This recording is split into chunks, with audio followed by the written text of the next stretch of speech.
So for today, I see that a lot of you in the attendees list know me quite well. I'm still going to do an introduction so that when this is posted online, people can know a little bit more about me, though I know a lot of you already do. So to give a little heads up about what the plan is for today, before I introduce myself and my life and why I thought this might be a good topic for me to speak on. The idea for today is I'm going to tell you a little bit about me, my experience, some tips and thoughts for parents. And then also, I'm going to at the end talk about what I think firms should do to support not just lawyer parents, but parents generally, really. And it's just something that's close to my heart because this can be really hard. It's really hard to balance all the competing needs in our lives. And I just thought that this would be a really great talk to do. I try when it comes to friends and colleagues and family to be really honest about what real life looks like. And for me personally, having that type of honesty from other people really makes me feel a little bit better about where the struggles are, and we can share and collaborate together, which makes this tough time in life, sometimes fun time, but tough time, a little bit easier when you know that you're not alone. So, about me, I have two kids. They are 9 and 6 years old. I am in my 15th year of practice. I'm married to another lawyer. He's at a big firm, very high demanding job as well. With my kids, I took a full year maternity leave with each of them. And I also went back only part-time for a period of time when they were really little. In terms of life now, so I have developed a new practice area for me over the past 6 years and am now in medical malpractice. I love it. It is absolutely fantastic, but it also comes with a lot of extra demands on my time. And what that looks like and how I'm able to cope with all of that is what I want to talk about. Ways that I have been able to cope, I thought might resonate with some of you.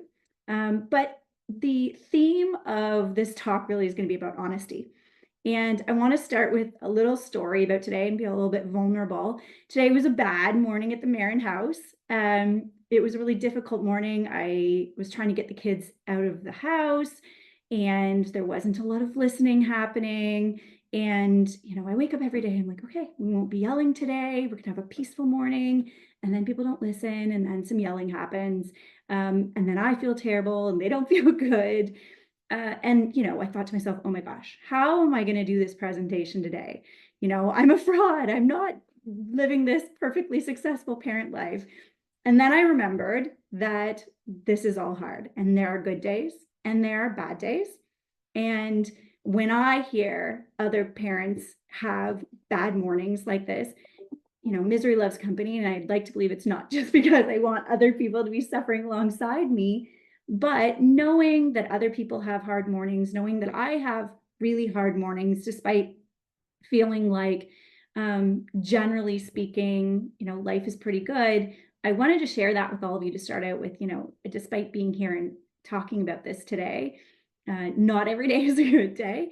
And the biggest thing is giving yourself grace, giving your family grace, giving your kids, your spouse grace, and just taking a minute to remember that all of this is normal. And when you do have little kids and a profession, it can be really hard. So I fully had a big cry this morning and thought, how am I supposed to do this presentation today? It shouldn't be from me. And I wanted to share that and start off with that to say, listen, everybody has really bad days. This was a bad morning for us. Luckily that doesn't happen super often. It happens from time to time, but I wanted to start there. It's also meant to be a collaborative discussion too. If any of you want to add or speak or ask questions, please put your hands up, put your comments in the chat, and certainly at the end, once I'm done chatting about the things I want to talk about, then I'm happy to have this be a dialogue because I'm sure each of you has something to add and life experience, which is different than mine. And I really want to encourage people to do that if they're comfortable. So in terms of tips for parents, let's talk about that a little bit. What have I learned over the years? What do I do now that helps to make it a little bit easier? And I've already said this just a minute ago. when I am able to stop and appreciate that this time of life is hard, so much of the pressures I'm feeling lift and I feel a little bit better. Just giving that recognition makes all the difference in the world for me personally. When I compare, and everyone's heard the expression, comparison is the thief of joy. I really think it's true. And this can be to so many facets of your life. But with respect to parenting, with respect to trying to have that work-life balance, it really is true. And also recognizing that what others choose to show to the world isn't necessarily what's going on behind the scenes. And I really try hard to remember that at a day-to-day, moment-to-moment, hour-to-hour basis when I'm having a hard moment, when my kids aren't having the best day, when they're having bad behavior, if my husband and I don't agree on something, telling myself, this is normal. This is okay. It doesn't mean the wheels are falling off the cart. It just means that this is a hard moment. And that is so important for all of us to take that moment and remember. I'm also open about and encourage everyone, to me, self-care is about mental health care and knowing that it's okay to need help with that. And if you have the opportunity and the ability to get therapy if you need it, that is so huge. I'm not great when it comes to self-care and taking time for myself and, having a day off or going to get a massage or getting really good night's sleep every night. Those things are difficult for me. Getting to the gym, working out, we hear these things all the time. And I know it's all really important. I don't always make time for those things. But what makes a big difference for me is getting myself in a stable, steady place where I can take a deep breath and step back from a difficult moment and remember just 1 minute at a time. This is normal. This is hard. Nothing about a difficult experience makes our family abnormal, makes me abnormal, all those things. This is part of life. It's part of parenting. It's part of having a profession. And so that is what self-care looks like to me. So, I don't intend to sit here and preach to all of you to do things that I know is really difficult when you have limited hours in the day. And I do think it's for a limited period of time. And I always tell myself that as well. While my kids are little, things are going to be a little bit more challenging, but this is a brief period of time. I also do my best to find activities and things for the kids that aren't going to be overwhelming to me. I don't want to overcrowd our schedule. I don't feel any pressure to have my kids in 5 different sports and different activities and run all over the place with them. That is something that they haven't asked for. They each do activities, but it's not every day. And it's not something that my husband and I feel that we can put into our schedule right now. When they're a bit older, maybe we do. But that's something that we've found really helps with our ability to manage our careers and manage the kids. Lots of times they just want time with us, and I don't need to run around with them, get everybody ready and dressed and have a big debate about whether they have to go. I don't add that into our life because that to me is extra time and extra pressure that's not needed there. Helping kids with homework when I've got my work to do. This is a time when sometimes I'll actually get out my laptop. My daughter's got some schoolwork and we'll sit together. It gives me a little bit of extra time to work. She doesn't feel like she's hard done by because she's having to do this schoolwork, and we sort of do it together. Now, I'm not going to be as productive in those moments as I would when I'm in my office, dedicating attention to my work, but it does show her that we both have these things to do and we'll do it together. And I get a little extra time, which often is the piece that's so missing for so many of us. There are just not enough hours in a day to get everything you need done. And taking those moments when you get them is enough. I really think also, accepting help when it's offered to you. I am the master of wanting to do everything myself. And that is at home and that's at work, and really taking opportunities when someone offers to help you to take that offer. I have a case right now that's just resolved, and I was planning on putting together the Rule 7. And my colleague Bethany this morning said, do you want me to put it together? And my first reaction was, oh, I'm going to do it. And then I'm like, you know what? No, it would be so helpful. And she's offering, and I need to say yes. And I was so grateful for that help and something that I was going to do myself. I felt so grateful for that. And same thing at home. I am a typical A type. I like to do everything. I like to be in charge of everything. I like to make the decisions. And normally, and that's sort of how my husband and I have our relationship has been negotiated. Like, I'm more the decision maker. I am. That's the truth. He knows that I know it, and he's fine with that. He doesn't like to make decisions a lot of the time. But giving him the space to take some of the things on my plate off of my plate is something that's hard for me. But when there is a lot that's being demanded of my time, I really need to step back and say, okay, I need some help with this. And it's not easy. Again, this isn't something that's easy. And I do think, I imagine, and I've seen the list of attendees, it is mostly women, mostly moms joining, but I did see the attendee list ahead of time, and there's some dads who are joining as well. And so I want to recognize that, parental demands aren't just on women, but there is a bit of a, and by a bit, maybe a lot, depends on the family, depends on where you live, but the societal demands that still are on women in terms of the home life tend to be more. Now, that doesn't change, I can tell you from personal experience, my husband has just as many challenges as I do managing work-life balance and wanting to be a good dad and a good lawyer. And those things can be really, really hard. And, certainly the home tends to be my responsibility, whether it's cooking, meal planning, grocery shopping, getting the kids clothes that fit them, planning the birthday parties, buying Christmas presents. I do all of those things mostly. And sometimes I have to let go. And that's about me and not about him, but it is about finding a balance and really taking a step back and thinking, what is in my control?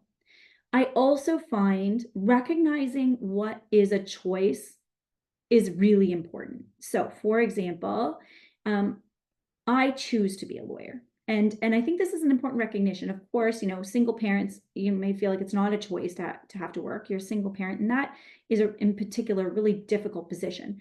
But I wouldn't have to be a lawyer. I could have a 9 to 5 job. I could pick another career, really, but I want to be a lawyer. I want to have this career. I love what I do. And when I step back and take away the I have to do this, to support my kids, or any narrative around I'm doing it for them, that's not honest. I'm not doing it for them. I'm doing it for me. And that really helps me actually take some of the pressure off, because this is a choice I'm making, that I want this career, something I had wanted for many, many years before I became a lawyer.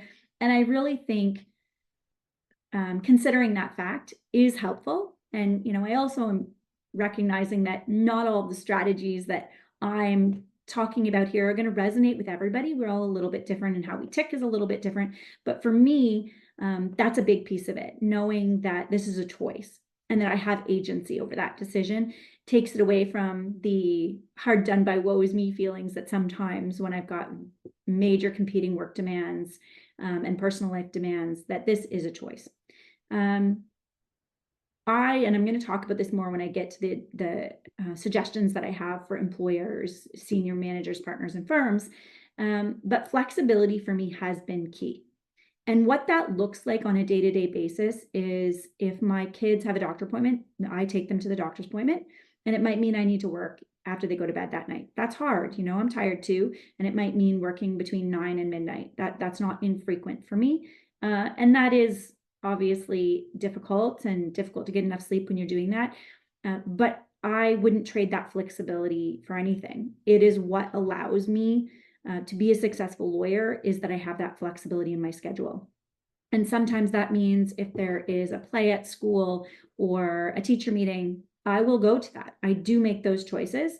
It means that I'm not working on those during those hours from 9 to 5 or Monday to Friday, what have you, but I will fill in that time at other times, and I need that flexibility. And that is one of the things that I really think at the time in people's lives when you are raising a young family as a professional, the flexibility makes all the difference. At least one of the partners hopefully has that flexibility. Without it, I think this would be exponentially harder.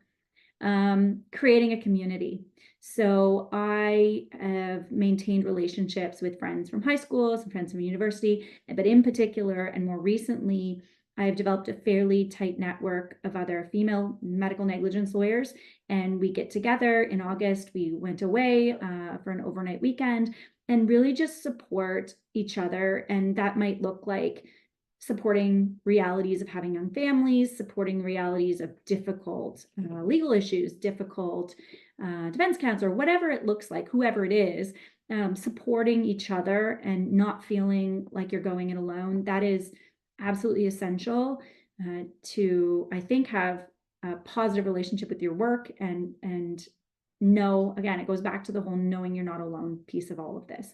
I also know that, appreciating the positives and, everyone's talking, I don't do a gratitude journal or anything like that. I'm not good at that kind of stuff. But having those moments where I stop and say, okay, I have a job I like. I have healthy kids. We have a home to live in, all of the things. This summer's been hard because we had a big flood and we had a number of things happen at home, which were really tough, added a ton to our plate and weren't ideal, but everyone was healthy. We had food on the table. We had a home to live in. My husband and I both have jobs, and things are not so bad when you take the 10,000 foot view and stop and appreciate, okay, here are all the good things going on. This is just a moment to get through. And all of that's really important. One of my husband's senior partners once told him, in terms of having an overwhelming amount of work to do or tasks on your plate, where when you look at this really long list, it is debilitating. It's overwhelming. And sometimes you can't really dive into it because it feels so overwhelming.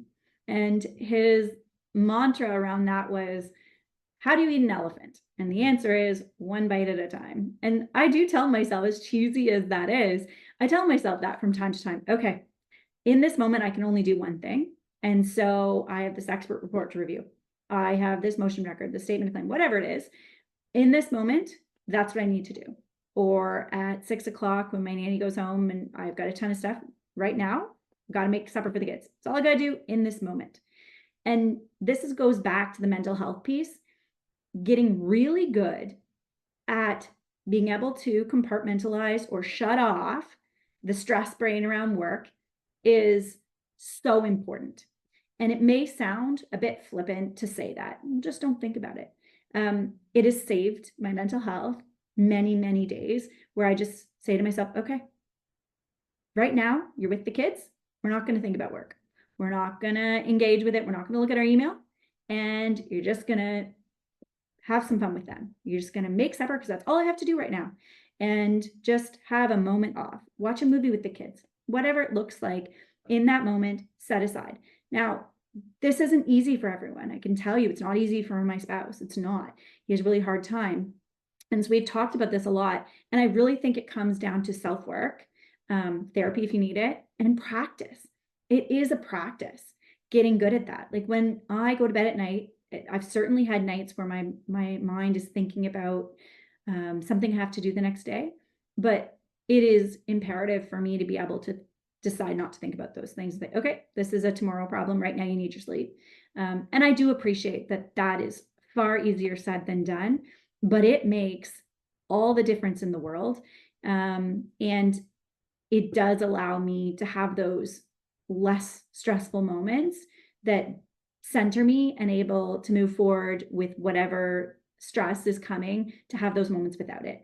And as I said, I don't think that that's easy, but I also think that it is something that you can achieve with some work and practice. And if you practice doing it, those things will make a real difference. There's also good enough is good enough. And I don't mean that just for work. I don't mean, do a job on a project that's not a good job. But sometimes, for example, I order dinner because I'm just tired and I don't feel like doing extra work, and I don't feel guilty about it. My husband will be like, oh, we ordered a few days ago. I don't feel guilty about that. I let that go. In this moment, everybody's happy. I'm tired and I'm letting that go. We have screen time limits at our house, and some days I ignore those limits and I just want to sit and watch a movie with them because I'm tired and I want a break. And I don't feel guilt about that. I choose not to feel guilty about that because that is not good for me. It's not good to engage with those kinds of thoughts. I don't know, in terms of, for you guys, obviously I have no mental health training. I'm not a social worker, a therapist, a counselor. I have worked with those individuals over the past. And so I don't pretend that this is some kind of professional talk around how to have better mental health. And I do know that the things that work for me aren't going to work for everyone. But my biggest message around parenting, around the demands of a work-life balance, is to give yourself a break. Truly, the biggest thing you can do is give yourself a break. Know that no one is perfect. I don't care what they post on social media or the happy, bubbly person you see at work that seems to have it all together. I've learned over the years and from my close friends, some of whom have hidden depression, and I thought they were the happiest people I knew. And underneath, they had all kinds of things going on. So if we can recognize, even moment to moment, it's not going to be all the time. You're going to have the tough moments because, as I said, today started with me crying and saying, I can't do this. And this is a really hard day and no one listens to me and I have no control and all of the things that I could go in a spiral about and think this is only me. And I just yelled at my kids and had a cry and nobody else is doing this. Like I'm failing. Instead of going down that self-pity spiral and, had a little one, it was, a half an hour of not a good place. But then I stepped out of it and thought, you know what, this is how I'm going to start the talk today. I'm going to talk about that because we need to hear it. We need to hear that other people cry, that other people have hard days. And that's my work as well. There are days when I have had a cry because I have worked with somebody who has told me they weren't happy with what I did. And that's hard to hear. And nobody wants to cry at work. I've tried to have an open space in my office for my colleagues so that, I cry and you can cry here too, and it's okay. Some of you know that very well. Others of you haven't used that opportunity yet, but I'm telling you right now, I'm a space for that in terms of my colleagues.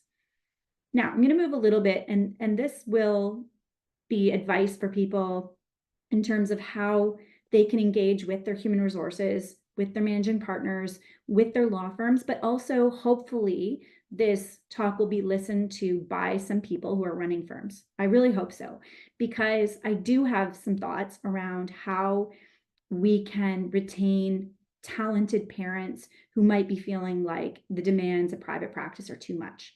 I do have some thoughts about that, some things that have worked over the years with me, some things that haven't worked. And it also will hopefully give some of you insight into where to advocate for yourselves, to advocate with your managing partners, to advocate with your employers, whomever it is, and move forward on a better foot and allow there to be an opportunity for really talented people in a hard time in their lives to be retained within firms, because a loss of talent at this time really is a problem, and time and energy you've invested into people, if you then go on to lose those employees when they become parents, it's not good for anyone. It's not good for the parent employees, but it's also not good for the firms.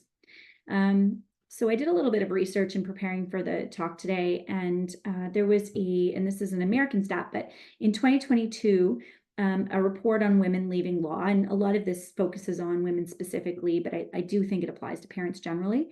But 70% of women who left law did not do so to go become stay-at-home parents, to totally focus on their kids, but specifically because their law firm culture did not support a work-life balance and it didn't support parenting needs. And so they chose other work because of that.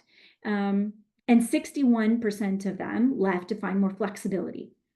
I have to say that, all of these law firms moving towards mandatory in office, the pandemic did parents one major service, and that is allowing for more flexibility and work from home. Because I can tell you that I don't know how I'd manage life right now if I wasn't able to work from home.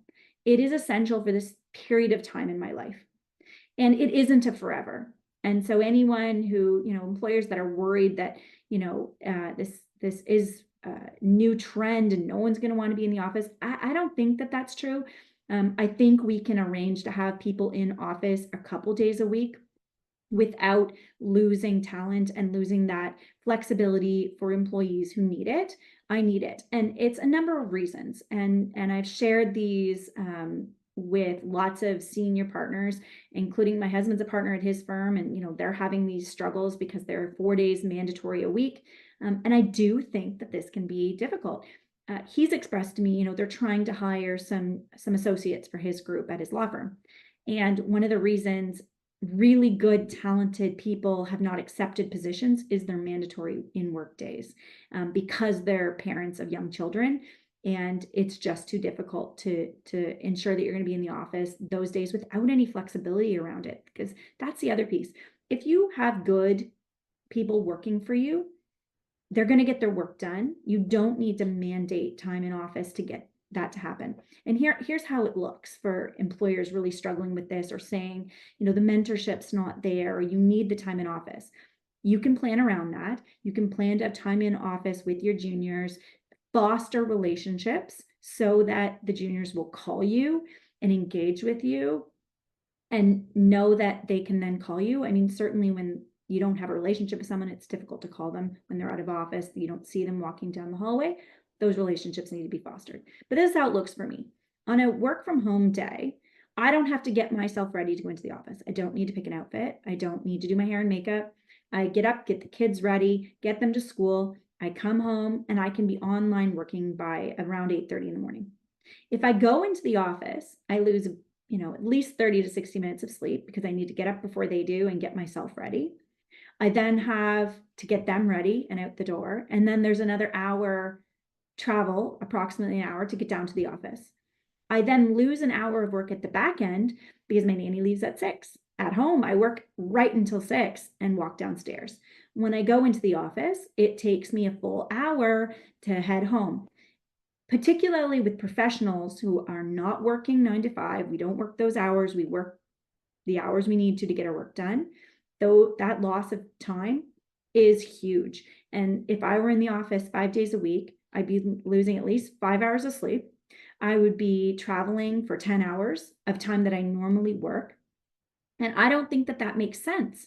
And I do think seeing each other in office is important, but I think flexibility is so important. I talked about that before, the ability that nobody is looking at my schedule to see if I went to my kids' performance at school and I took an hour out of the middle of the day to do that, or I had to run an errand or go grocery shopping and I did that in the middle of the day when the kids aren't here, and then I logged back on.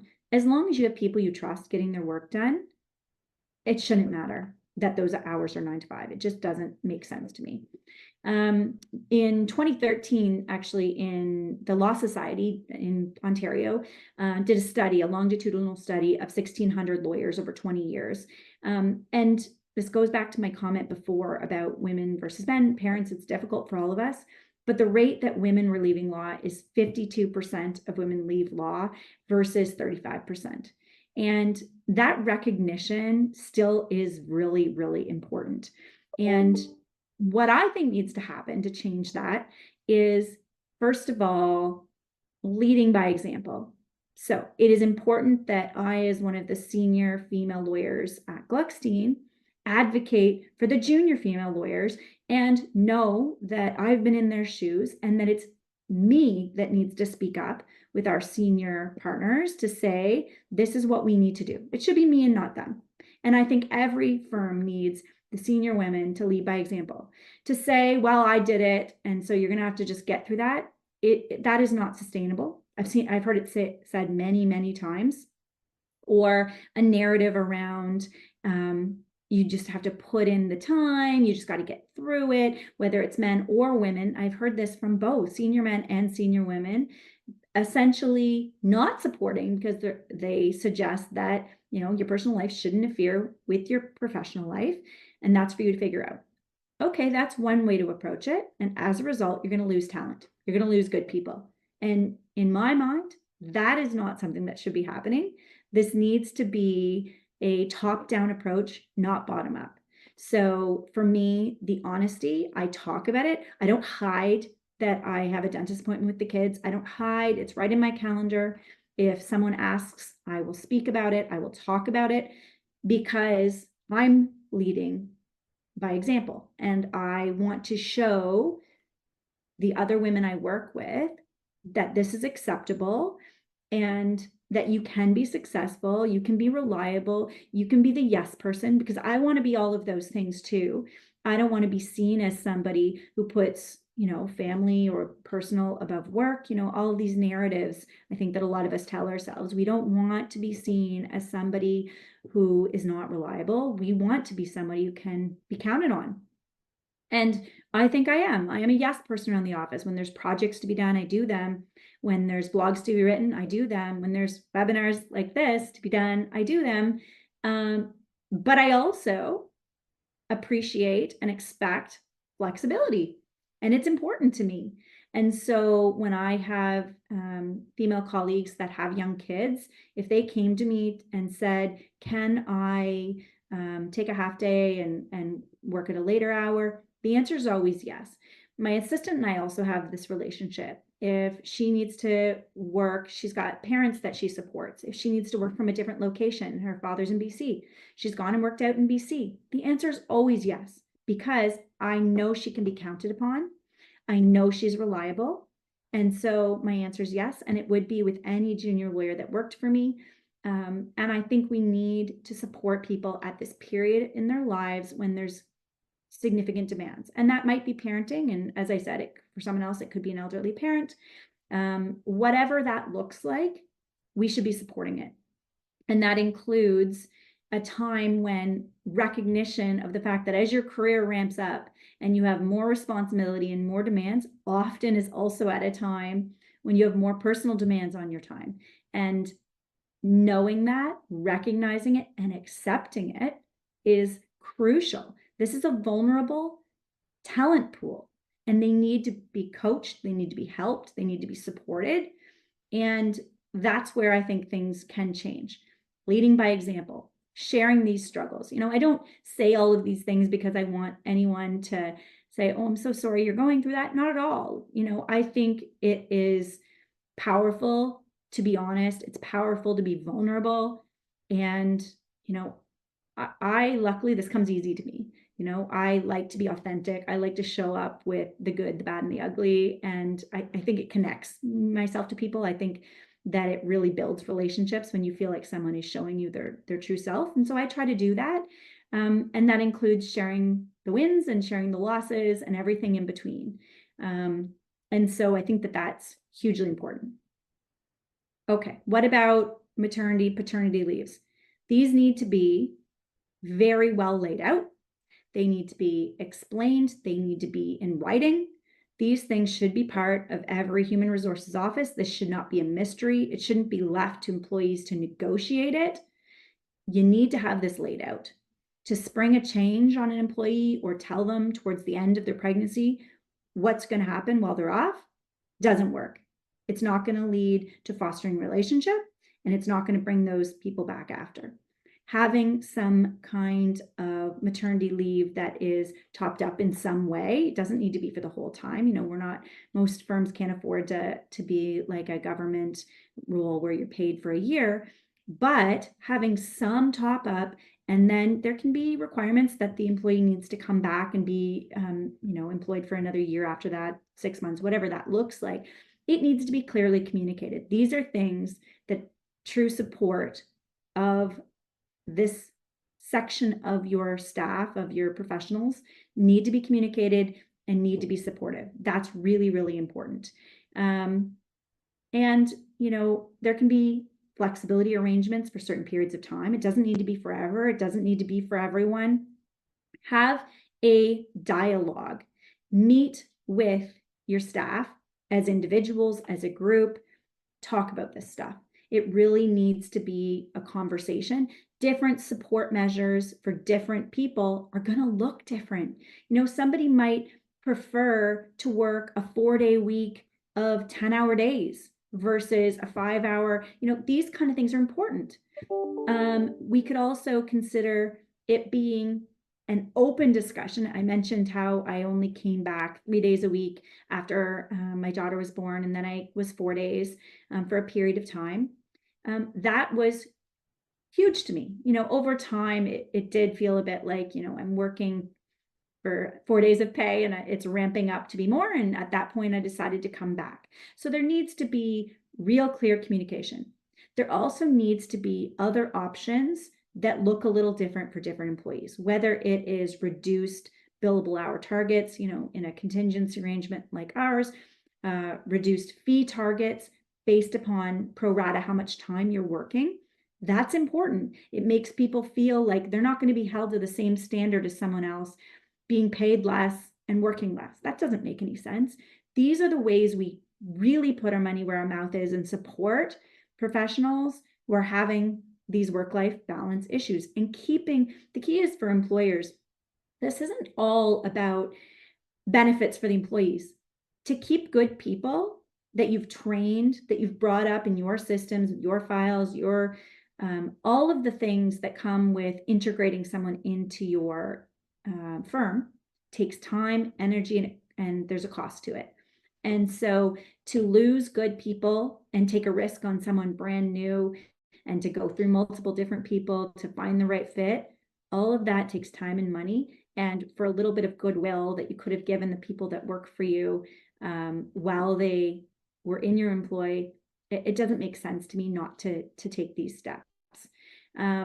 There needs to be open door policies for these conversations. They should be encouraged. The leadership should be the one who brings it to their lawyers, their law clerks, their staff, whomever. It needs to be, again, top down. The leadership needs to come with the open door, with the conversation started. What do people want to see? What would help people be more effective in their work, be happier? When people are happy and feel supported by their employers, they stay with those employers. There also needs to be social events that are targeted to people with families. And that means maybe it's not dinners that are marketing opportunities. Maybe it's lunches. Maybe there are bring your family events, things that kids can come to.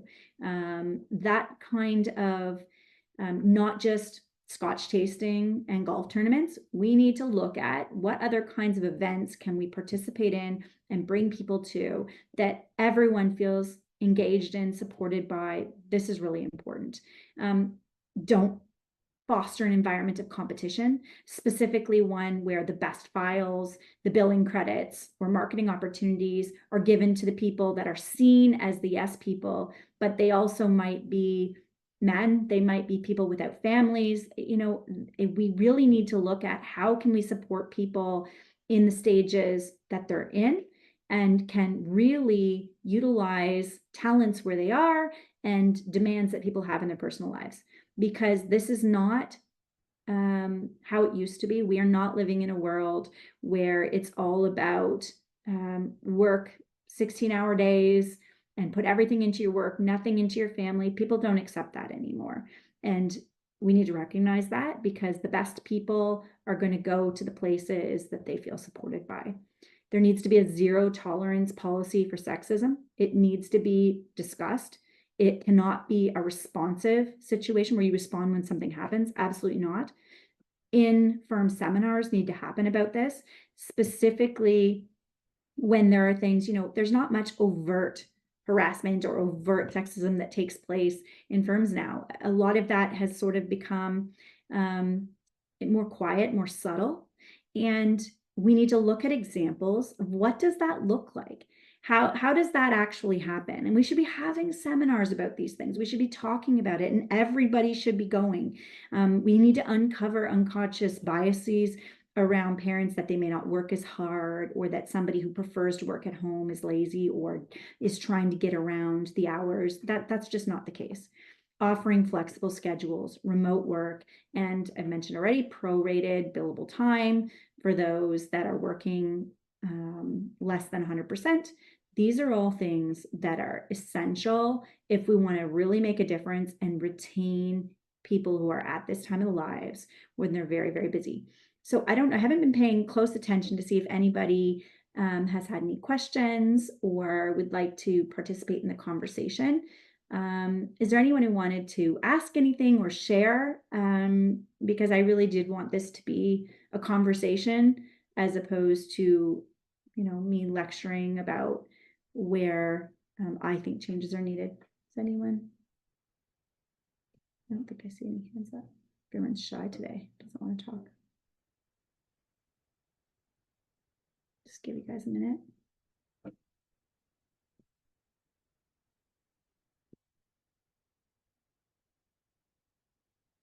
Okay. Well, for the most part, that is the talk I had. I will put it out there that, again, a lot of you I have spoken to personally, and you know that I have an open door policy. But I do want to make it clear that if anyone would like to speak with me, I have no problem being a safe place for those conversations.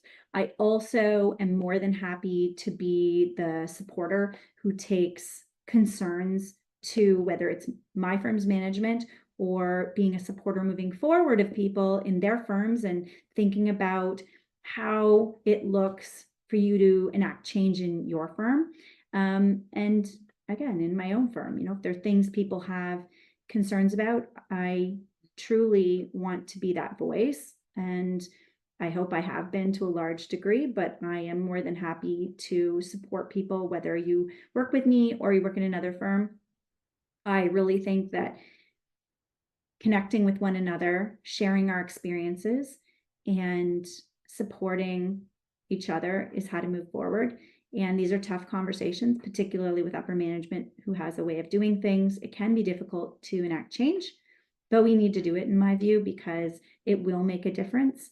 And we will be able to retain talent that we otherwise might lose. And so it's essential.